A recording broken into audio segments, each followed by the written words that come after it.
రాజ్భవన్లో చోరీ కలకలం రేపిన సంగతి తెలిసిందే. రాజ్భవన్లో సుధర్మ భవన్లో 4 హార్డ్ డిస్కులు మాయమైనవి. ఎందుకు మాయమైనవి, ఎవరు చేశారు ఈ అపహరణ గురించి మరింత సమాచారం ప్రతినిధి జగన్ అందిస్తారు. జగన్ చెప్పండి, రాజ్భవన్లో 4 హార్డ్ డిస్కులు మాయమైనట్టు తెలుస్తూ ఉంది. దాంట్లో ఉన్నటువంటి ఆ ఉద్యోగి ఎవరైతే అవుట్ సోర్సింగ్ ఉద్యోగి ఈ చోరీకి పాల్పడినట్లు వార్తలు వస్తూ ఉన్నాయి. దీని మీద మీ దగ్గర ఉన్న అప్డేట్ ఏంటి? సెక్యూరిటీ ఉన్నటువంటి తెలంగాణ రాష్ట్ర రాజ్భవన్లో చోరీ జరిగిందంటే ఏదైతే రాజ్భవన్ సంబంధించినటువంటి మొదటి ఫ్లోర్లో ఉన్నటువంటి కంప్యూటర్స్లో ఉన్నటువంటి హార్డ్ డిస్కుల్ని దుండగుడు ఎత్తుకెళ్ళిన పరిస్థితి. అంటే ఈ నెల 14వ తేదీన దొంగతనం జరిగితే ఇప్పటివరకు కూడా తెలియకపోవడం అనేది ఇందులో ఒకటువంటి ఆ విషయం ఏంటంటే దాదాపు 6 రోజుల తర్వాత కూడా ఈ విషయానికి సంబంధించినటువంటి ఆ రాజ్భవన్ సంబంధించినటువంటి అధికారులు దగ్గరలో ఉన్నటువంటి పోలీసులకు ఫిర్యాదు చేశారు. అటు పంజాగుట్ల పోలీసులు కూడా ఏదైతే దొంగతనం చేసిన దుండగుడిని కూడా అరెస్ట్ చేసి అతని విచారణ చేపట్టారు. అతను ఎవరంటే ఇటు దానికి సంబంధించినటువంటి అవుట్ సోర్సింగ్ సిబ్బంది దొంగతనానికి పాల్పడ్డట్టుగా, అంటే ఆ ఫస్ట్ ఫ్లోర్లో ఉన్నటువంటి కంప్యూటర్లోని హార్డ్ డిస్క్ని ఎత్తుకెళ్ళాడు.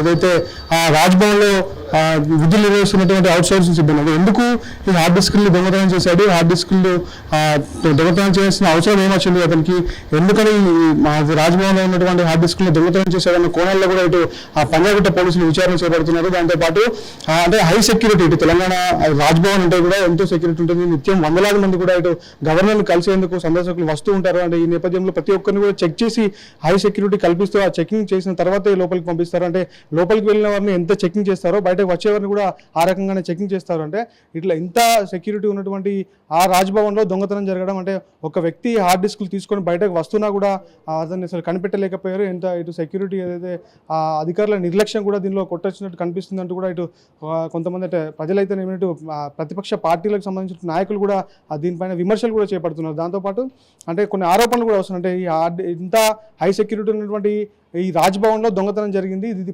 దాదాపు 6 రోజుల దాకా కూడా ఎవరికి తెలియకపోవడం, 6 రోజుల దాకా ఈ విషయాన్ని బయటకు రాకుండా కప్పిపుచ్చే ప్రయత్నం చేశారు. 6 రోజులు అంటే ఇన్ని రోజులు ఇంత కాన్ఫిడెన్షియల్ డేటా ఉంటుంది. ఇటు రాష్ట్రానికి సంబంధించినటువంటి సెక్యూరిటీ అంటే సెక్యూర్గా ఉంచాల్సినటువంటి డేటా ఉంటుంది, ఆ కాన్ఫిడెన్షియల్ డేటా ఉంటుంది.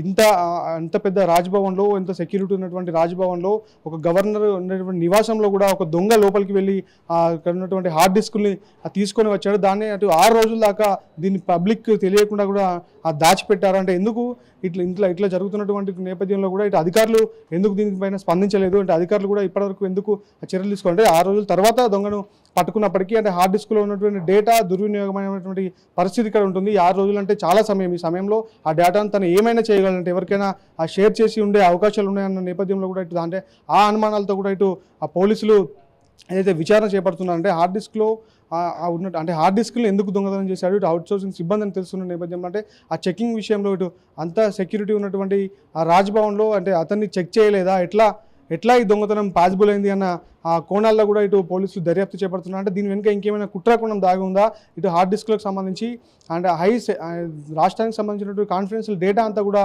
ఇటు హార్డ్ డిస్క్ అంటే ఇటు రాజ్భవన్లో ఉంటుంది. అంటే రాజ్భవన్ అంటే కూడా ఇటు రాష్ట్రానికి కీలకమైనటువంటి ఆఫీస్ కాబట్టి ఇటు అంటే రాష్ట్ర ఏదైతే గవర్నర్ ఉంటారు కాబట్టి దానికి సంబంధించినటువంటి ఆ డేటా ఇటు దుర్వినియోగం కాకూడదు. అంటే ఇక ఎవరి హ్యాకర్స్ చేతిలోకైనా ఇంకెవరి చేతిలోకైనా ఇటు రాష్ట్రంలో ఉన్నటువంటి అనేక రాష్ట్రానికి సంబంధించిన డేటాపై హ్యాకర్స్ దాడి చేసే ప్రమాదం కూడా ఉంటుంది. కాబట్టి అసలు ఆ డేటాను ఎటు తీసుకెళ్ళాడు, ఆ డేటాను ఎవరికైనా ఇచ్చాడా, లేకపోతే ఆ డేటాను ఎవరికైనా ట్రాన్స్ఫర్ చేశాడా అన్న విషయాల్లో కూడా ఇటు పోలీసులు దర్యాప్తు చేపడుతున్నారు. అంటే ఆ 4 రోజులు అంటే అందులో ఉన్నటువంటి అవుట్ సోర్సింగ్ సిబ్బందికి సంబంధించినట్టు ఒక ఎంప్లాయీ దీన్ని దొంగతనం చేయడం, ఇన్ని 6 రోజుల దాకా కూడా దాన్ని పోలీసులు కానీ ఇటు రాజ్భవన్ సంబంధించినటువంటి అధికారులు కానీ అఫీషియల్గా ధృవీకరించకపోవడము, ఇటు దానికి సంబంధించి కంప్లైంట్ ఇచ్చినప్పటికి కూడా అంటే ఆ డేటా ఎక్కడికి వెళ్ళింది, ఇందులో దొంగతనం జరిగింది అంటే సెక్యూరిటీ వైఫల్యం ఎంతగానో ఉందంటూ కూడా ఇటు దానికి సంబంధించి ఇటు ప్రతిపక్షాలు ఆరోపణిస్తున్న నేపథ్యంలో అంటే మనం కూడా అనుమానపడాల్సిన అవసరం ఉంటుంది. ఆ డేటా ఎటు వెళ్ళింది, ఆ డేటాను ఎవరు తీసుకెళ్లారు, ఆ డేటా ఏం చేస్తున్నాడు, అంటే ఇటు రాజ్భవన్కి సంబంధించిన డేటా అంటే స్టేట్కి సంబంధించిన కాన్ఫిడెన్షియల్ డేటా ఉంటుంది కాబట్టి దాన్ని ఏం చేస్తున్నాడు,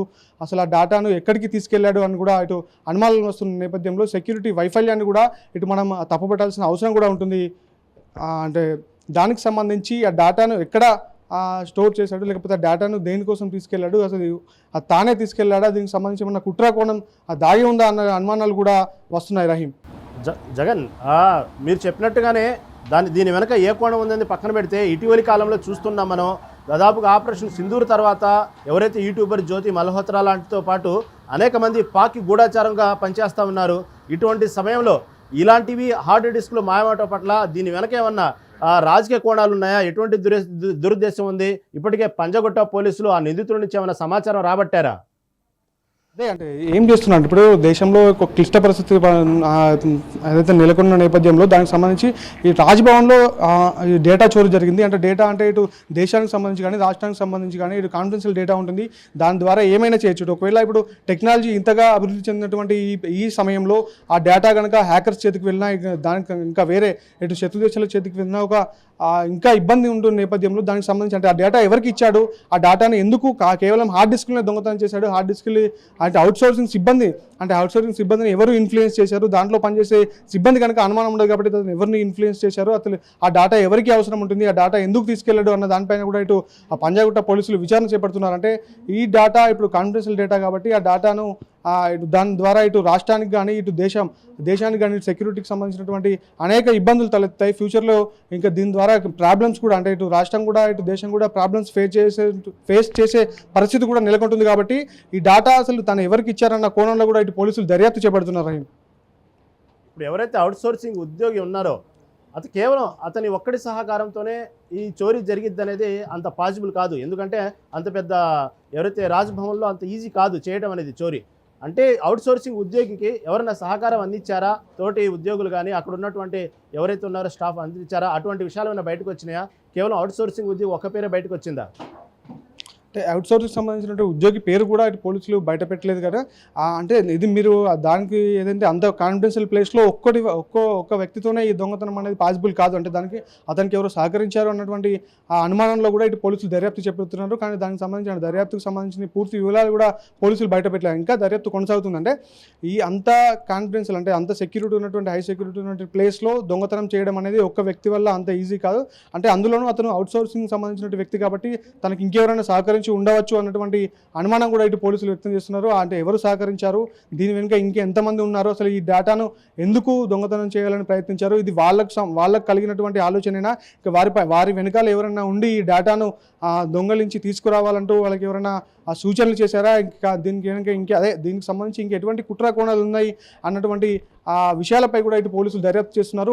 మీరు అన్నట్టు కూడా ఒక వ్యక్తి వల్ల కూడా ఏదైతే ఈ దొంగతనం ఉందో అది పాసిబుల్ అయ్యే విషయం కాదంటే అంత కాన్ఫిడెన్షియల్ ప్లేస్ నుండి దాన్ని తీసుకురావాలంటే దాదాపు 2-3 అంచెల భద్రత ఉంటుంది. అంటే చెకింగ్స్ ఉంటాయి. ఆ చెకింగ్స్ అన్ని దాటుకొని కూడా హార్డ్ డిస్కుల్ని బయటకు తీసుకురావడం అంత సులభమైన పని కాదు.